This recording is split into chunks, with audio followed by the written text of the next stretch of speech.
Hello and welcome to the very last My Little Abelishis. Let's get started. My Little Abelishis 4 for the memories. A voice says, Dundee, Dundee, Dundee, wake up. Dundee. I open my eyes and rub them and stretch and say, Abelishis, what is it? Abel giggles and says, we fell asleep on the bench. I look around and say, yes, we did. Abel gives me a long, passionate kiss, and we both moan from it. Voice says, me and Abel stop kissing and see Twilight sitting in front of us. We both blush. I say, what is it, Twilight? Twilight says, can I talk to you? Alone? I say, sure, Twilight. I look at Abelishis. He gets up and walks away. Twilight sits down in front of me and says, I talked to the doctors. Tears appear in her eyes, and she says, I know what's wrong with you. I manage a fake smile and say, don't worry, Twilight. I'll beat it somehow. I'm not going anywhere. I'll be here for it. She puts her hook to my mouth and says, don't lie to me. It's bad enough that you've lied to Abel. I look at the ground and say, I know I shouldn't have, but I can't stand to see him in pain, Twilight, and I couldn't really think.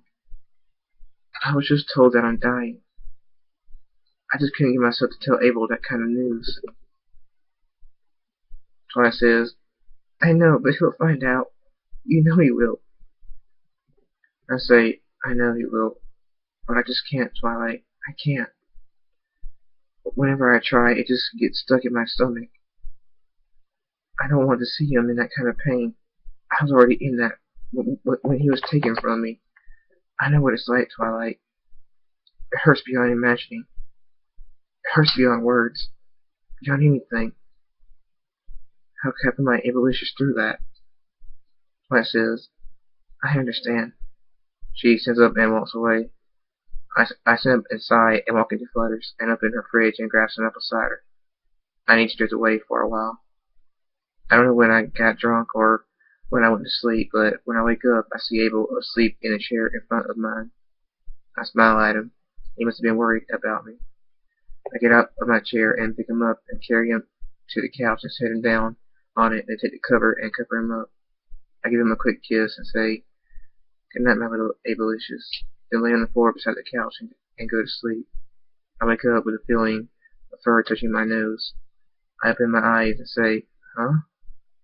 I look and Abelishis is asleep on top of me. He must have fallen onto me while I was sleeping. How cute. I tickle his stomach. He laughs and says, Dundee, Dundee, stop it. I smile and stop. He looks up at me smiling, my hazel eyes looking into his pink eyes. I say, I think he rolled off the couch. Abel smiles more and says, yeah, but I like this bed better. I blush and say, I bet you do. Abel's eyes take that seductive look that he's a master of, and I'm nothing but putty in his hooves. My clothes come off, and our bodies merge into a dance of hot passion and love.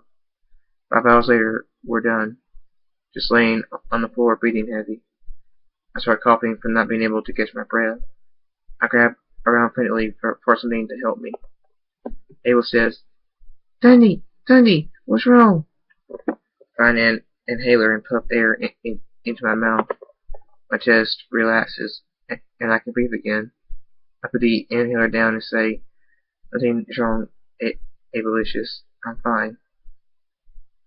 Abel says, you couldn't breathe, could you? Why couldn't you breathe, Dundee? Tears appear in his eyes, and he says, I thought you were going to be just fine. I say, I am. Abel says, liar!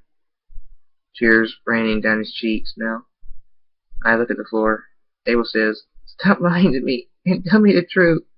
What's wrong with you? I sigh and think Twilight was right. I say, Abelishis, I can't be fixed. I got a brain tumor and it's killing me. I only have 5 or 6 months to live. A year if I'm lucky. I look up at him, his eyes full of pain and disbelief. No, no, it's not true, Abel says. It is. I'm sorry I didn't tell you sooner, as I say. He closes his eyes tight, tears pouring out. How could you lie to me? How can I believe you now? Abel says, because I wouldn't lie about something like this. He starts shaking from crying so hard. I pull him into my arms. It's not fair. It's not fair. Why do you have to die?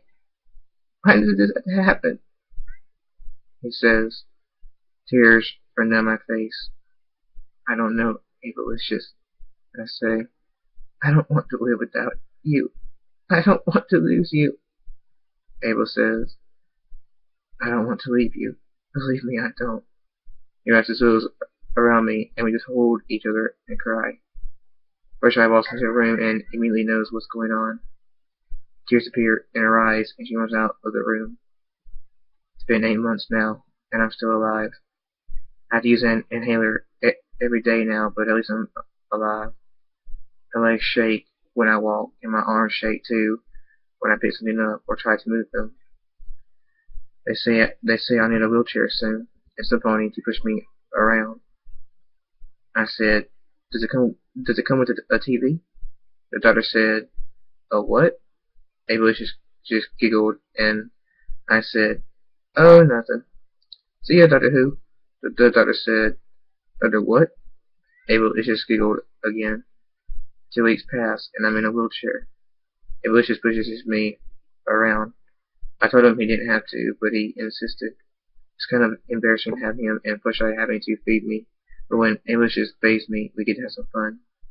I rarely see the girls anymore, but they do visit, and we have a great time catching up. Verity just visited me 2 days ago, and we got all caught up. She let me know how her business was going, how Sweetbelle is, and how the other girls are doing. I got her caught up on how me, Abel, and Flutter are doing and what we've been doing. Satya and Elena visit when they can, but it's not very often. They got so many royal duties that it keeps them away. They apologize every time they visit, and I tell them every time that it's okay, that I understand, but they just won't stop. Today, my little Abelishis got Satya to approve something that no pony, even me, would have thought she would approve. First, she let me and Abelishis get married. Our wedding was beautiful. Big Mac and Say, who was Abelishis' father, got me dressed. They then wheeled me to where I would wait for my Abelishis. Verity and Sable, who was Abelishis' mother, helped me get ready. Helped him get ready. The song Here Comes the Bride started playing, and a door slowly opened, and my beautiful Abelishis walked through the doors in the most beautiful wedding dress that you'd ever see.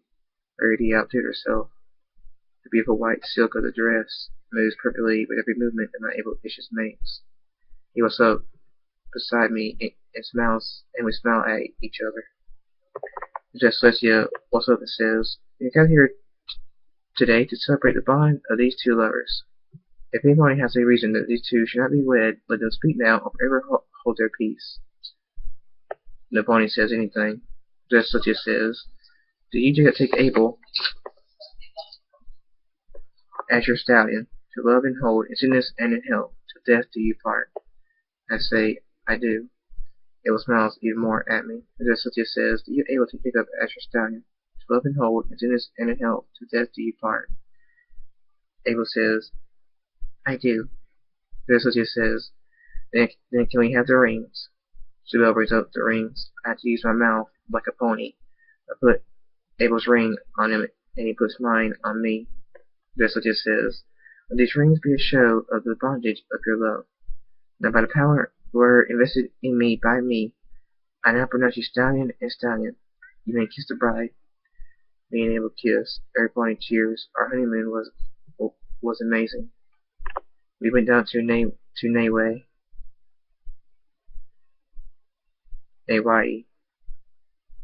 When we got back, she approved something else that really shocked every pony. She approved of using magic to allow Abelishis to have my baby. The pony got it. This wasn't this wasn't Celestia. She would never approve this, but then came the catch. My sperm would be turned into pony sperm. Abel would carry a full-fledged pony. No human blood in it. It would still be my blood, but it would be like I was a pony instead of human. The horse agreed, and he was turned into a mare and now carries my baby. I've also noticed Celestia and Elena hanging out a lot more and laughing with each other more. They've definitely gotten closer. She was doing all of this as a way to thank me. I smile. Thank you, Princess. It will now soon be a year, just one more month. Abelishis is now 3 months pregnant. We've actually had sex while he's been a mare. I gotta admit it. It was pretty, amazing, but I like the stallion sex better. Well, I think I'll stop riding for now. You're probably wondering how I'm still riding. I adopted the pony way of riding. My mouth. It's a lot harder and not as good as my handwriting, but it's readable, and I've gotten a lot better with practice. Anyway, I think I'll head to sleep. My head is starting to hurt again. I woke up to the sound of Thundy gasping for air in his sleep. I quickly got up and grabbed his inhaler and stuck it into his mouth and pressed the air into him, but it wouldn't work. He kept gasping. Fluttershy! Fluttershy, help! I screamed. Shy runs into the room. She says. She wastes no time. She quickly puts Thundy on her back and flies out the cottage and heads for the hospital. I follow her. Word spreads quickly, and soon the girls show up at the hospital, along with Princess Celestia and Princess Luna. After hours, we're finally allowed to see him. I hope him back his journal. Abelishis, the girls, and the princesses enter my room. I can see fear, worry, and everything else in their eyes. I hold Abelishis' hoof and take in a big breath of air and say, "Today's the day." They said I won't see tomorrow. My brain's control over my lungs has gotten too bad. Tears appear in all their eyes. Abelishis says, "No, you were just fine yesterday, Thundy. This can't be happening. I was starting to think that you'd be okay." He starts crying. I squeeze his hoof and smile at him and say, "Hey, don't you cry. I don't want the last thing that I saw of my little Abelishis to be him sad and crying." Abel says, "I can't help it." I say, "I know." I pull him down to me and kiss him. He breaks on crying and buries his face into my chest. I hold him. Everyone else breaks down crying. Dash says, "This isn't fair." Light holds Dash and they cry into each other's hooves. Tears go down Princess Luna's cheeks, and she says, "We owe you so much. You got us close again. You made us sisters again. You are more than a good friend. You are a wonderful friend. Thank you. Thank you so much." She buries her face into Celestia's chest, crying. Celestia squeezes her eyes shut tight, tears pouring out. I look around at all these wonderful and amazing ponies that care about me. I should be sad, but I'm not. I don't want to leave them, but I know it's for the best. I'm a human. I was never meant to stay in Equestria. Hours go by, and soon it's night. Doctors and nurses have come back and forth, monitoring me. Abelishis never leaves my arms. He's asleep, with his head on my chest. I can feel his sides slowly rise and lower from him breathing. I start feeling troubled, pulled to breathe. "It's time," I whisper. I kiss my Abelishis on his cheek and whisper into his ear, "I love you. Goodbye. Make me proud. I'll be watching you. I'll be with you. I promise." I slowly lay back into the pillow of my bed and slowly close my eyes and smile. I won't gasp for air or make a scene. I'll just let my lungs quietly fail. I don't want to make Abelishis suffer for too long. I'll let him be at peace for as long as possible. I woke up to the sound of the heart monitor not going beep anymore. "Thundy, Thundy, Thundy, please open your eyes." I shake him, but he doesn't wake up. No, you can't do this. Please. Dundee. Daddy. I remember the box opening and you petting me on my head. It's okay. You can come out. I won't hurt you, see? Would you like something to eat? From the first day you cared about me. Dundee. Daddy. Please. I look at my hook and notice that something is in it. I look and can't help but break down crying again. It's the picture of me and Dundee together. Oh, Daddy. Thank you. Thank you so much. I love you, Daddy. The smile on his face only shows how much he loves me. He smiles because he knows I'm safe, and that's all he ever fought for. All he ever wanted. Him jumping from that ditch and wrapping around me to protect me from the car goes through my head. It's been 2 years now. Mine and Dundee baby are doing great. The Bills told me are 2 years old. When they turn 5, I'll start telling them about their father and how much he loved them. Dan, thank you for coming back. Thank you for listening, and see you next time.